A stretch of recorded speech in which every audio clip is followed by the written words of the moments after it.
Hi everyone, good morning and welcome to Infonox Market Insights with me, Richard Perry, analysing markets for Infonox on Monday the 7th of February. Now we've moved into the new trading week, slightly mixed to positive risk appetite seemingly taking hold. We had that huge non-farm payrolls report positive surprise on Friday. The dollar got some strength on the back of that, but didn't really move on from there, and we've started to see this sense of support coming in now for certainly indices which are starting to tick higher. We've got commodities which are looking a little bit more positive this morning as well. So that dollar strengthening move has not really continued into the new trading week, and it'll be interesting to see if there's a degree of kickback against some of the gains we've seen on that dollar in recent times. So there's no real data to really be too upset about today, but we do have a speech or testimony by ECB President Lagarde to consider maybe talking about monetary policy. We'll have some volatility around euro positions, but essentially we're still looking a little bit more risk positive, as I said, through the session today. Now, the charts I've got to focus on today we're looking at this euro-dollar chart, which has certainly had a huge run higher since that ECB data, but obviously also the non-farm payrolls report has just sort of capped at gains a little bit. We might see a bit of profit taking. Looking also at the gold price, which has been volatile but started to tick higher again. And finally, looking at the DAX, which had a big move to the downside, but is there a sense of support starting to come in? Let's have a look.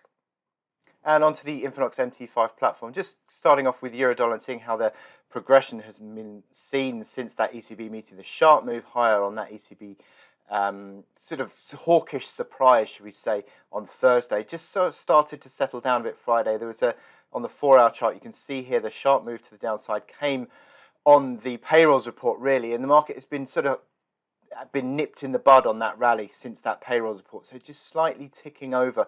But on this daily chart, you can see the importance of this resistance now at 1480 area. Big resistance there to break out, and if it can do that, obviously it then starts to look at 15s and maybe 16s. But certainly at the moment, the improvement that we have seen has not been decisive yet. 62 on RSI. On a technical basis, that would suggest it's improving, but certainly not decisively strong yet. So I think a move above 1480 needs to be seen to really go positive on euro at the moment. Essentially, I think I'm still sort of looking towards pressure on that resistance following on from this sharp move higher, and I'll be looking at using this breakout area 1360, 1380 to see a basis of support for the next reaction low potential there. And I think that seeing as we've seen just a slight rollover since that payrolls report, we might get an unwind back towards there, and it'd be important to see how the market reacts at that point, but not decisively positive on the euro yet.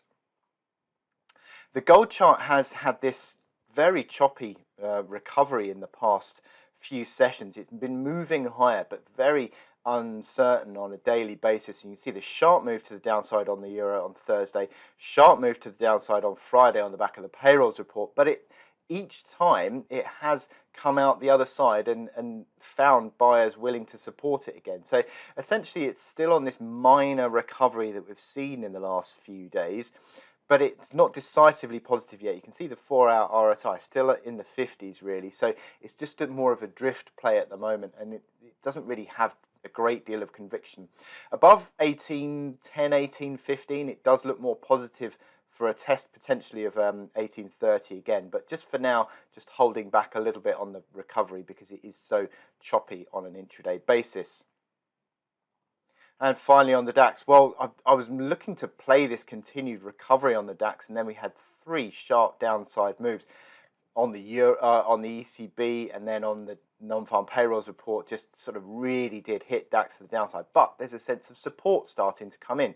Not decisive yet. You've got the overnight reaction high at 15,250, but every time we get anywhere near 15,000 on the DAX on a medium to longer term basis, if you haven't sort of moved this out to months ago, you can see anything 14,800 to 15,000, it just gets bought time and time again. So the market is still in that mindset, and it had another move to test that at 15,066 on Friday, rebounded and has held that since then, but it needs to continue higher. You can see on the hourly chart, got that resistance at 15,250, needs to break out through that and then start to recover. But you can see the hourly momentum is picking up now, but certainly in the sense that there is just support coming in, but it needs a lot more to get a sense of real recovery. You've got resistance again overhead 15.3, so 15.250 to 15.3 is the resistance to start a recovery, and then you can start thinking about maybe 15.550.